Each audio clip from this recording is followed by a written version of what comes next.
It doesn't matter if you're a few days sober or 10 years sober, cravings happen. At their best, they are annoying. At their worst, they sneak up on you when you least expect it and smack you upside the head, and suddenly everything is spinning and you don't know which way is up. Join us as we kick off season 2 with an incredible conversation about what cravings can feel like and how we've learned to deal with them. By the end of this episode, you'll have a whole new stack of tools to add to your sober toolbox, and you'll realize that cravings aren't actually something to fear or feel bad about at all.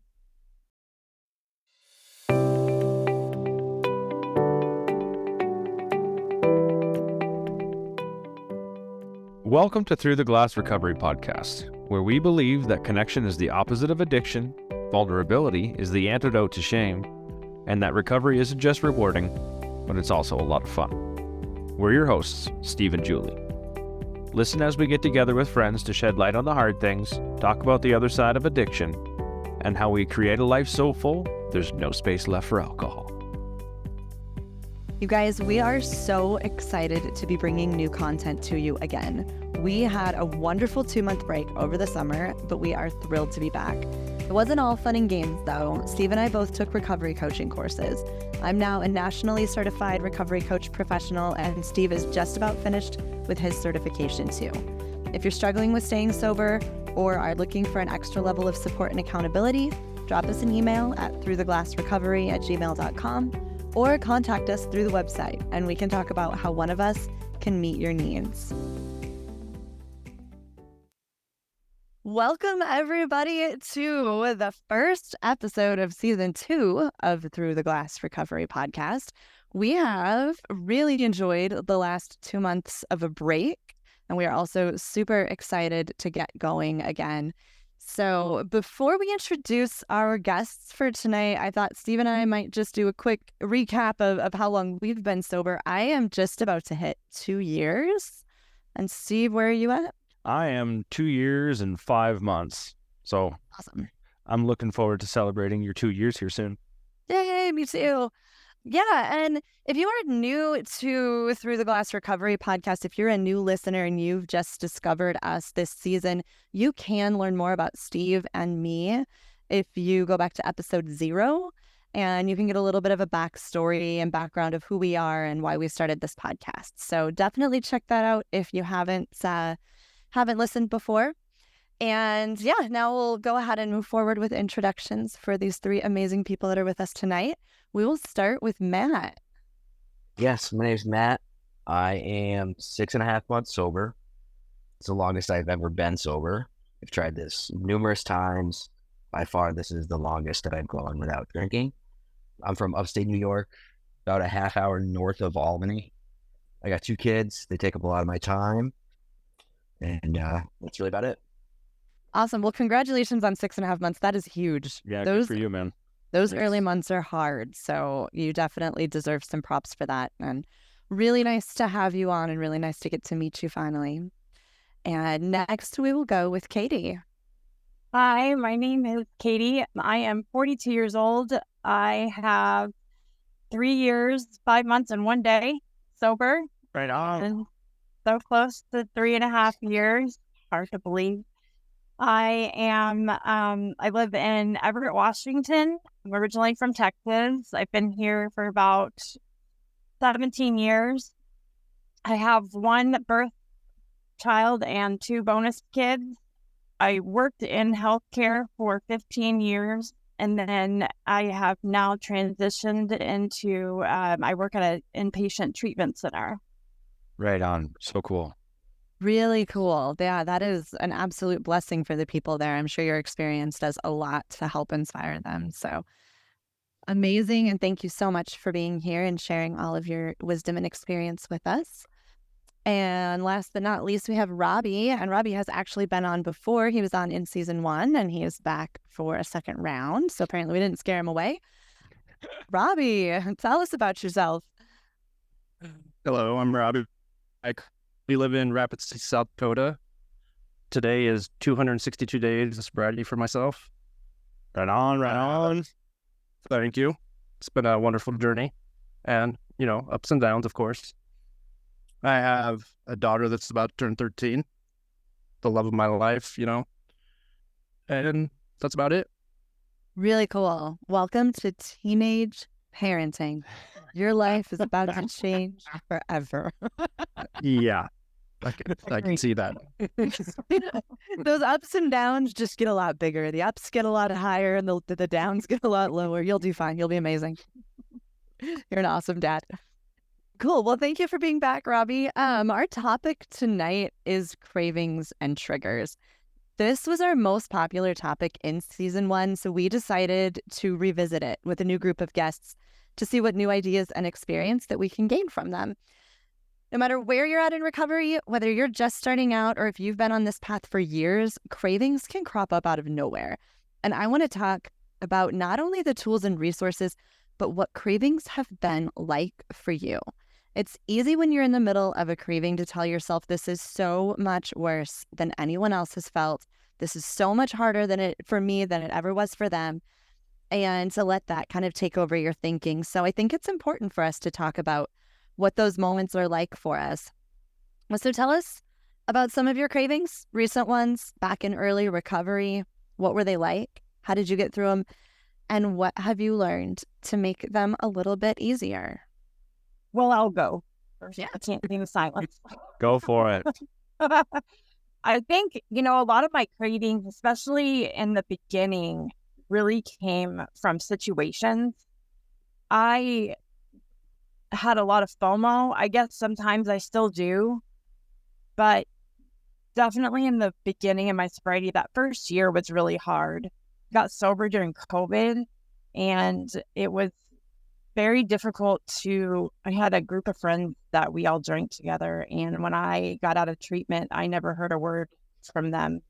And that was really hard because I knew they were all still together. I mean, social media, the way that works, the stories it tells, what you want to believe and not. But I saw pictures. I knew they were all still drinking together and having fun and partying. And even through COVID, it was really hard for me to miss out on that. And I felt had a lot of depression about missing out on those situations.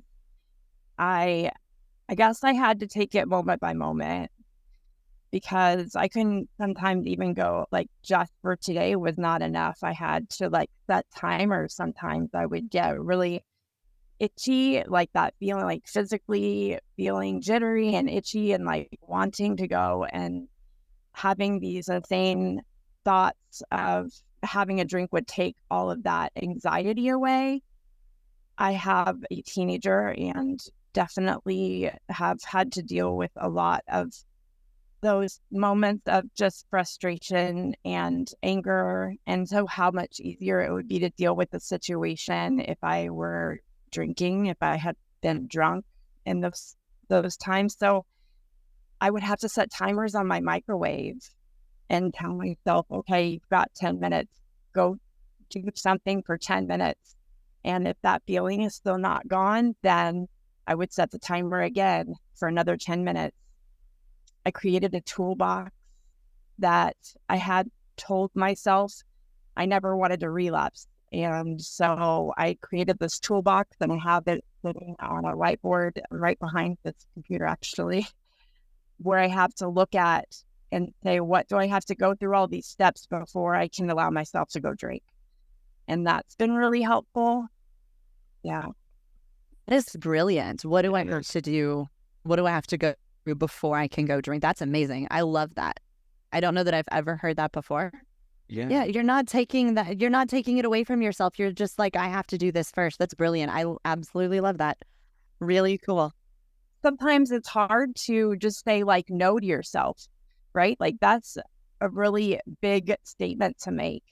And when you're in recovery, especially early recovery, I think it seems very daunting just to say, oh no, I can't do that again ever.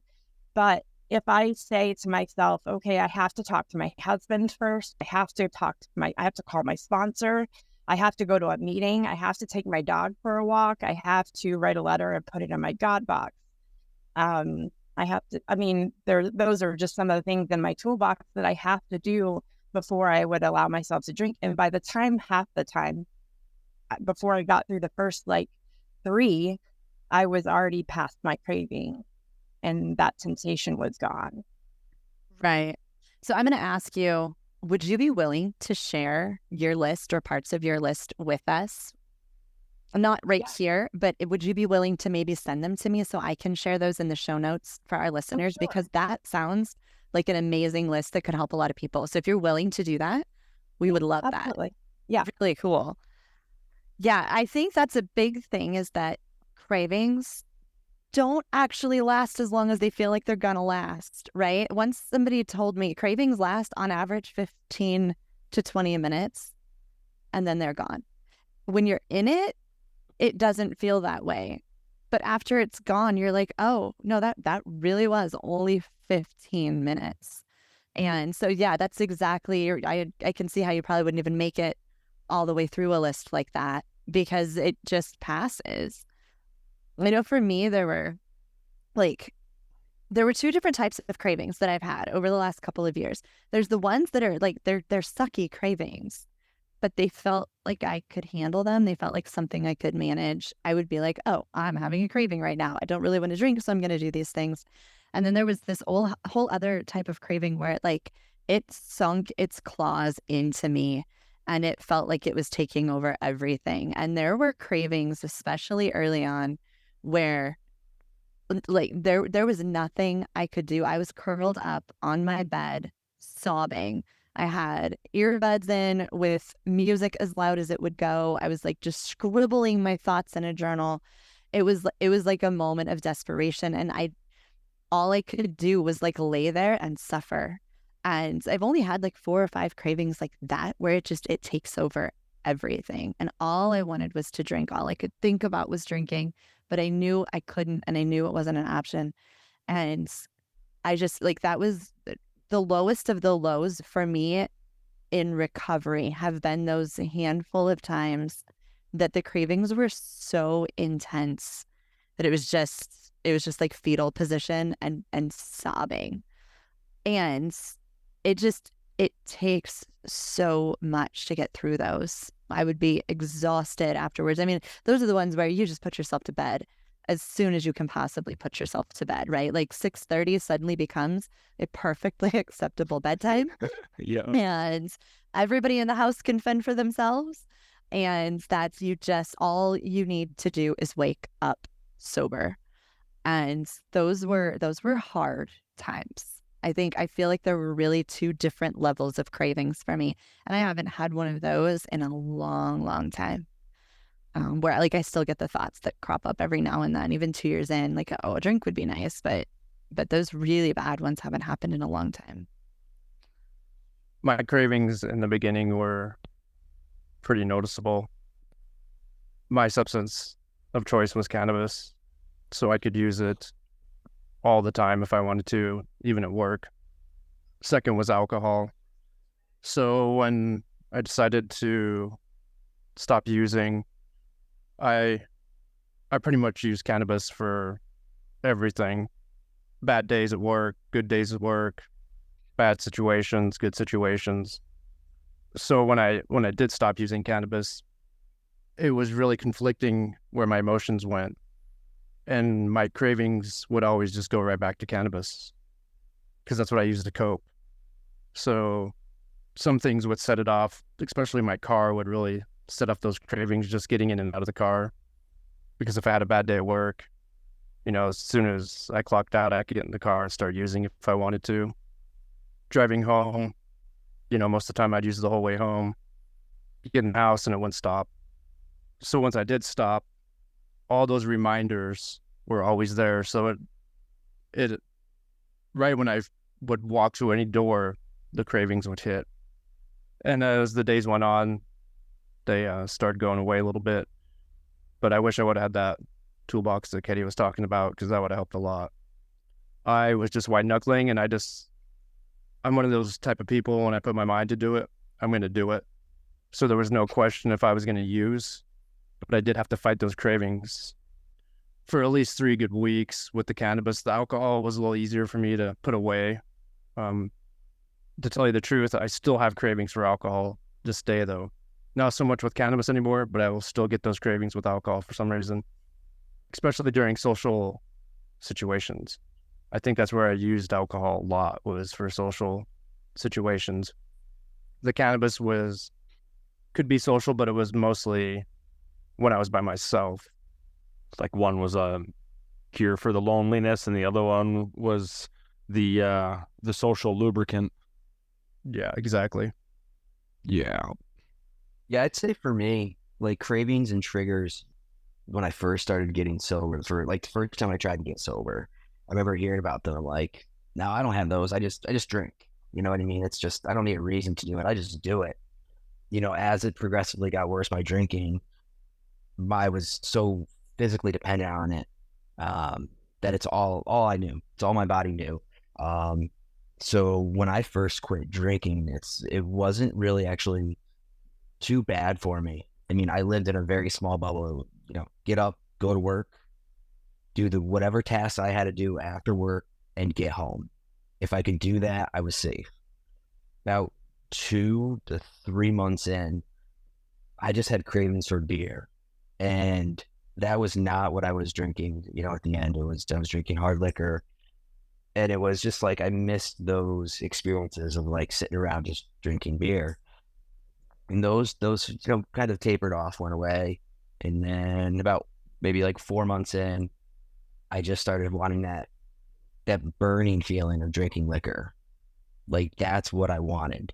I don't want anything to do with what it does to me mentally, physically, all the problems it brings along. It's like I just wanted that burn, and talked about it a few times with my counselor, and they gradually went away. But last weekend was the first weekend in the last six months that I didn't have my kids, and each evening I felt lost. Like my body wanted something just to slow down and stop. I made it through, no problems. But this past weekend, Friday, Saturday, and Sunday, I got smacked in the face, progressively worse each day. Friday night, I had my daughter. We went and got pizza, and she wanted to go to a store next to the pizzeria. And right next to there was a liquor store. And I knew if I put that pizza in my car and went back to another store, that the liquor store was there, and it just didn't feel right. Something inside was like, you can't do that. Just get in the car, go home. So I got in the car, went home, and said, we'll go to the store tomorrow. So then we went out Saturday, get home again. She's like, oh, we didn't get to go to the store. And again, something was like, if you leave, there's no guarantee. This is what my mind's telling me. There's no guarantee. And I felt horrible because it's like, she's 6 years old. I can't tell her that. But I know staying home, I'm safe. So I was like, you know what? We have no reason to go. We'll go tomorrow. Went Sunday. Things were fine. The evening came around. My son was over. And he wanted to go back to his mom's house. So I was like, all right, I'll bring you home. So around here, liquor stores close at 6 on Sundays. It's 5:30. And my brain kicks into, you got a half hour to get your son home, get to the liquor store. And it was like, whoa.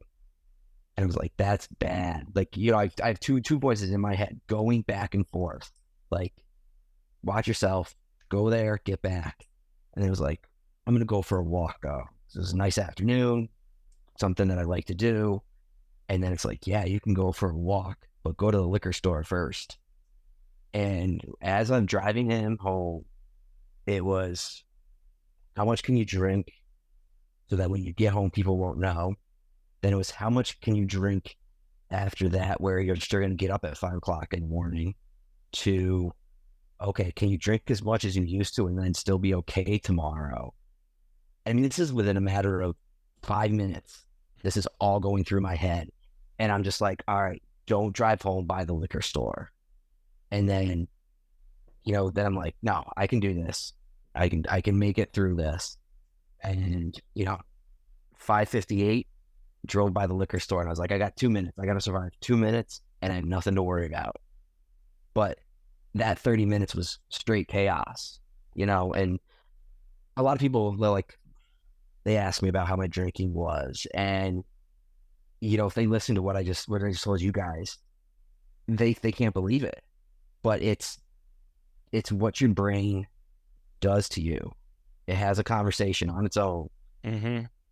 You know, two voices saying, do it, don't do it, do it, don't do it. And I heard this quote today, and it was, I never make a permanent decision based on a temporary emotion. Yeah. It's an amazing And quote. I was like, wow, like that is it right there. You know, as sitting at 6 months, I don't know if I can go back to day one again. You know, and then that is probably the biggest thing that keeps me going. And when I heard that quote today, and it was just kind of like, that's it. You know, you can make it through it. It's temporary. Do what you got to do. Make it through. Temporary.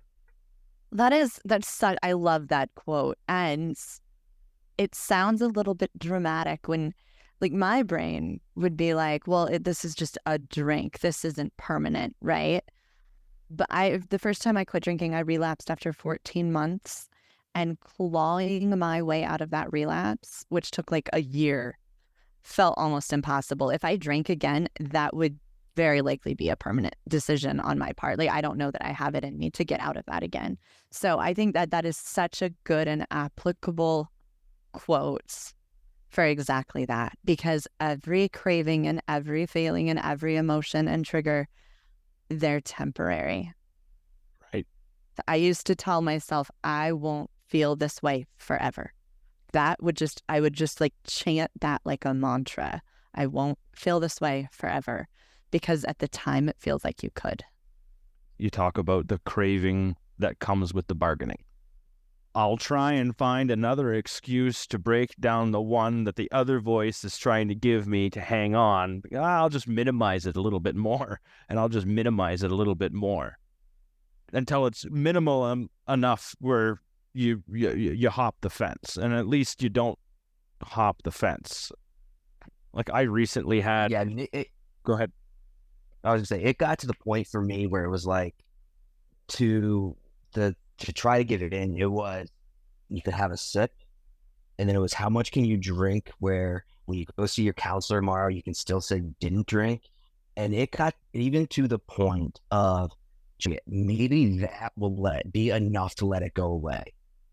And Right. I mean, that's crazy, absolute craziness. Just go buy it. You know, if you go buy it, what's going to happen? It's not going to stop there. No, that's the giving yourself permission. Yeah, it's the giving yourself permission. And as soon as you give yourself that permission, you've opened the door, right? Like, Julie talks about like leaving your hand on the handle, right? And as soon as you let go of that handle, it's not an option anymore. You're not going to give yourself that permission. You've let go. That's it. It's not an option. You can fight it all you want. It's just, I can't. And Katie's option there, where it's like, okay, you can, but these are all the things you have to do before you do it. It's like accountability to the nth degree, but it's like, crap. You can't talk yourself out of that. You can't talk yourself into it. You're stuck between a ginormous rock and a hard place, and the rock is a lot bigger than the hard place. So you're going to just climb the mountain instead. I think one of the things that I see all the time is that, like, cravings, people talk about them like they're bad. And I think they happen. I think everyone has them one way or another. And not that they're bad. It's what are you going to do with it? Julie and I had this conversation today about, even other drugs, and, you hear other people talking about them or whatever that is, and you're like, I wonder if that sounds like it would be fun to try. And it's like, wait a second. Whoa, 1 minute. But like, the wiring for me, and like, I completely relate to that. The wiring for me is like the power plant sitting right next door, and the wire is super short, right? It's not going to take a long time for it to get there. Whereas for other people, the wiring is miles and miles away from the power plant, and it takes a while for it to get there. For me, that switch is short. And I understand that it's short. I had something happen to me not too long ago that I got some really, really bad news. It was a test that I failed. It was really hard. It was heartbreaking. Like, it was a big blow to my ego, and like, I was sad. I was angry. It's something I really, really wanted. And in the moment, it felt like it got ripped away, and I felt alone. I was disappointed, all of these things. And I'm like, how can I let these, I'm disappointed in myself, and now I'm letting other people down too. And that's what it feels like. And how am I supposed to deal with that? It was really easy when I talk about the wiring. It's a short trip when I know that all I need to do, this craving kicks in like that right away. Oh, it's just a short trip. I'm driving. I'm not far away from any place that can sell me booze. I know how to turn this off. It's an easy off switch. It's a really easy off switch for me. Whereas if I know I'm 2.5 years sober, and I still know to this day that if I want to make it go away, it's not going to be hard. But it's not an option either, because I can't let it go away. So what do I have to do? I have to talk about it. I have to talk about what hurts. I have to share it with someone or people or something, because the feeling of being alone, I'm going to isolate, and then I'm going to crave to get rid of that. And I know that if I don't share it, then people aren't going to show up for me either. I'm not going to give them an opportunity to help me, because I love having the opportunity to help other people. And so one of my main tools is to call myself out, reach out to a friend, say hi, hey, listen, this is what happened. I'm hurting right now. And try and not isolate myself, and try and not stay quiet, even though I wanted to big time. I think letting people in. Absolutely agree with that. I think that one of the biggest things that you learn a lot of, that I've learned through working the program and being around a lot of other alcoholics, is you get to that isolation stage, and it's so easy to sit in that, and then your mind starts working, right? And so, like, I know for me, I learned through my recovery that I have to, like, immediately go and tell somebody, whether that's my sponsor or a fellow sober and or my husband. But usually it's like I find a meeting and I go to it, because that's when I know I can share, and and people are going to understand what I'm going through, right? That I'm not alone in that situation. And so I think for me, I have to give that will up. Like, I have to let it go, because if I'm in control, then what am I going to do? I'm going to talk myself into drinking. But if I'm going to be honest and put myself out there and say, hey, I'm holding myself accountable, and by doing that, I'm going to share it with somebody else, so that, that they know that I am in that spot. And usually that's for me, that's like, because I don't want to disappoint people. I don't want to disappoint myself first and foremost, but I don't want to disappoint other people either. And there's a lot of people that have invested in me and my sobriety, and I didn't have that when I was drinking. And so now I really want to continue to be able to make great decisions, so that people are like, okay, she is working really hard at her sobriety. She is putting an effort into making sure that she's safe and doing the right thing. And that's, I think, really important. I really like what you said about that. I was having a conversation with two people on Monday night, and they were talking about a situation that I was kind of placed in a couple months ago. And these two people just kept talking about it and talking about it. And as they were talking about it, I got a craving, like, I just have to be drunk to listen to this shit. Like, it was horrible. Like, I was like, I don't want to hear it. Actually, it felt like bringing up some, like, trauma that I went through, because I didn't want to be in that situation, but I dealt with it. And it was amazing how my mind went from being in this conversation to isolating myself and wanting to drink to be a part of that conversation. And I just had to tell myself, I just kind of quit talking and went silent, and had to tell myself, do whatever you got to do to work through this, because this is going bad real fast. And like you guys were saying, it was just that switch. Boom. I want to be drunk to hear this. I don't want to be in this conversation. But if I was drunk, I'd just listen. And that was just 2 days ago. It is so important to give yourself permission to escape any situation that is making you want to drink. Like I've been in different places like that too, where I'm like, the only way I can handle this is if I drink. That means I need to leave. And it can be really hard to give yourself that permission because, you feel like other people expect you to be there or want you to be there or need you to be there or all of that. And giving yourself permission to just get up and walk away, even if it's for 15 or 20 minutes, like that craving time is so important. Like rough conversations with my teenagers, things would get heated because that's what happens when you have teenagers. And the best thing that I could do when I felt like, you can feel it, right? Like for me, like my heart starts racing and I start sweating and I'm like, oh, I can feel all of these emotions bubbling up. And I know that's going to lead to a craving. And as soon as I start feeling that way now, I'm like, okay, I need to step back. Like, and often it was, okay, I need to take a break from this conversation. I'm going to go to my room for 20 minutes for an attitude adjustment. We're just all going to take a break. And then we'll see if we can pick this back up, because forcing myself to stay in that situation was just going to lead me to desperately wanting to drink those feelings away. There's the other side of this coin too. You have the negative emotions, the uncomfortable situations, the ones that I want to run away from, or the ones that I don't want to have to deal with. I guess that's kind of running away too, regardless. But what about the ones where I'm romanticizing? I'm at a dock, or I'm mowing the lawn, or it's hot out, and something bubbly and a little bit. Matt talked about the burn, and there's a couple of things that I think I'm always gonna miss.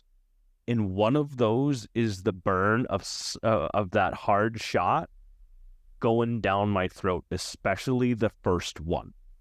And I think, I still to this day, I'll see. The other day, I think we parked in front of a liquor store and it had Fireball right there, or in gas station. There was Fireball right there, right? Like the burn from Fireball, you got the booze and the cinnamon. That stuff's literally fire going down, especially when it hits an empty stomach. There was something there for me that it was like instant, almost relief. It had nothing to do with the booze. I think it had everything to do with like the dopamine hit and stuff like that, and then the link to the sensation. Yeah. But that part of it's romanticized for me. I remember vividly hopping in my truck and taking that first drink in the morning and going, it was a sense of relief. It didn't. There's no, it was just so temporary. It was ridiculous. But I mean, I romanticized that. And I still, every once in a while, I'll see that I'm like, oh yeah, I remember that burn. But I can put it away. I can acknowledge that it exists, that craving is there. I call it a craving. We can call that a trigger if you want, because I see the picture and then that's what gives me the image and the sensation and the feeling and wanting to have that. But I know I can almost like grab onto it and say, yep, you exist. This isn't a part of my life anymore. Bye. And I can just put it away. Sometimes if it does get its claws in though, that's when for me, I'm a social person. I don't walk it off. I talk it off. It goes from sitting up here, and if it sits up here too long, I'm going to fire off a text message. I'm going to tell on myself. I'm going to do whatever that is.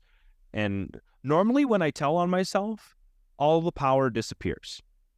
It doesn't exist for much longer. And, I'll send somebody a text message. They'll be like, you all right? Yeah, I'm fine. I'm just getting it out, making it real. That's what I like to call it, make it real. As soon as it comes out of my head and I say it, or I send it off in a text message, I've made it real, and it makes it a lot more difficult to follow through with anything after that. It's funny you say that about the burn of the alcohol. For me, it is taking that big old hit of cannabis and cough until my eyes start watering. right now, just talking about it, I can, feel it. Just like, how would that feel again? That it's instantly how quick that will come up. Just that romanticizing of it. I can usually put it away pretty quick.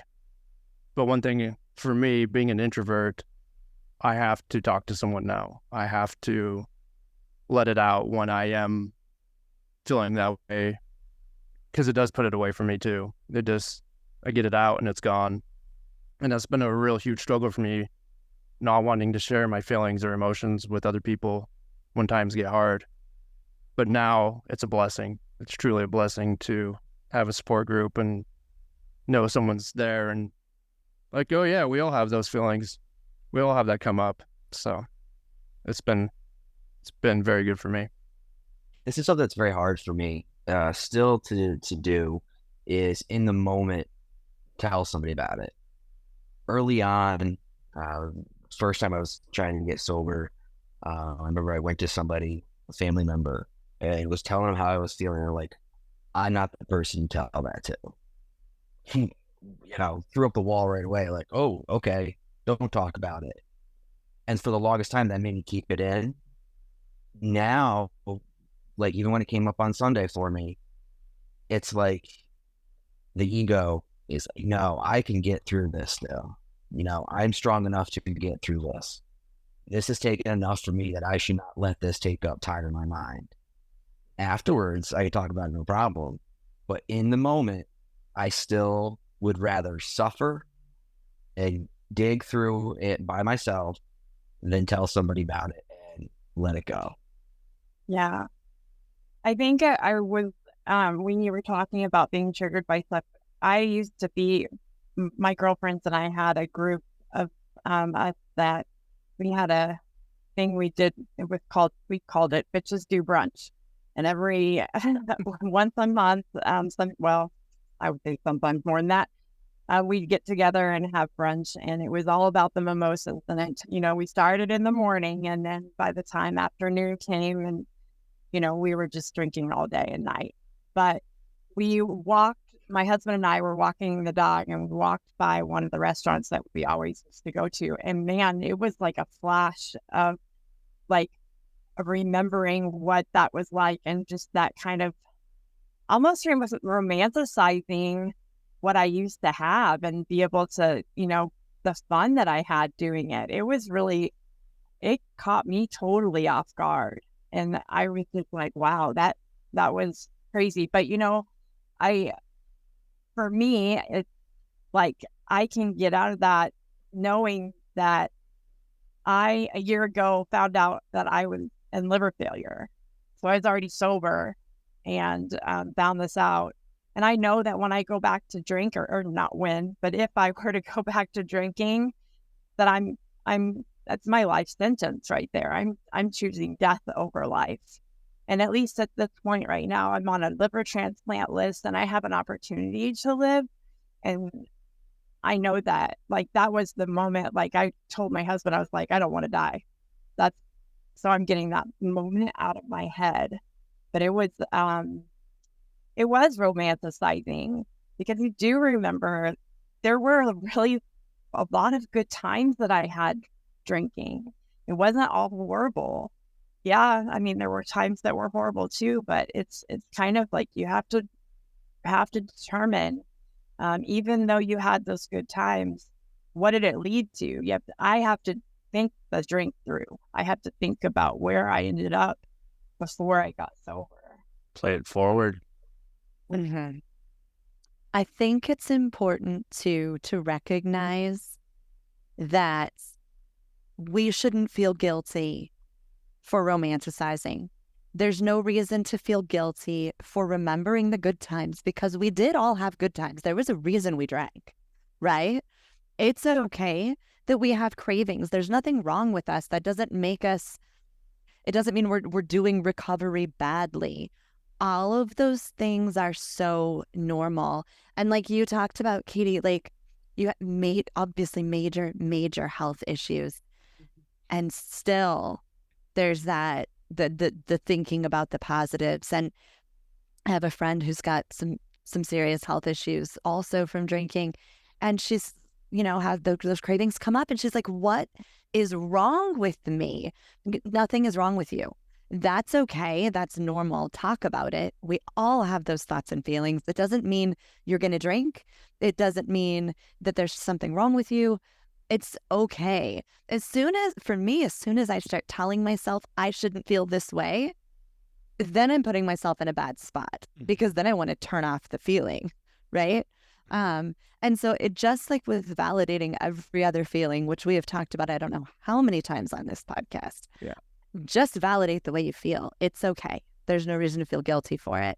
But then you need to decide what to do with that feeling and make the right choice. I just think it's so easy to start beating ourselves up for having those feelings. And if we're not talking about it, we don't realize everybody else has those feelings too. Julie, you talk about talking about the feelings. And actually, I love the stories that were shared here today. Matt, you talked about the craving with the bargaining voice. I get the image of the devil on the shoulder and then the angel on the other side. And you got that little argument that goes along. And talking about it is hard. Talking about it and giving yourself permission to let somebody else in is difficult. Geez, if I don't let anybody else know, then I'm stronger because I did it on my own, and we're stronger when we do things together. And that's part of why we're all here. And I think that's pretty awesome. Katie, you talk about that list of rules that you have to give yourself permission. I think that is brilliant. I always look at it as it's like it's not an option, and you're like, okay, it's an option, but I have to jump through all of these bazillion hoops, which you're going to share with us, and we'll be able to share with all of our listeners here. We all talked, Robbie, you too, cravings come with places and emotions. We experience an emotion, a negative one, a positive one, or whatever it is, and the craving or the trigger comes along with it. It's like they're attached. We romanticize it. Katie talked about old feelings. We talked about sensations. When we had good times. I think we're allowed to celebrate still those good times when we were drinking, but I think that's the easy thing to do, is celebrate. Wow, it always felt so good, and it was so easy to forget like the bad times, and that's like essentially why I'm sober, is because it got so freaking bad that I don't ever want to meet that man again, and I don't ever want to experience that all over again. It was just hard. And Matt, you mentioned never make a permanent decision based on a temporary emotion. And a craving isn't bad. I think it's a cue to do something positive for yourself. I want to say thank you, Matt. Thank you, Katie. And thank you, Robbie, for your time and your stories and your vulnerability tonight. Really, really appreciate you guys. Thank you for kicking off season 2 of Through the Glass Recovery podcast. You guys were great. Thank you so much. Thank you. Thank you.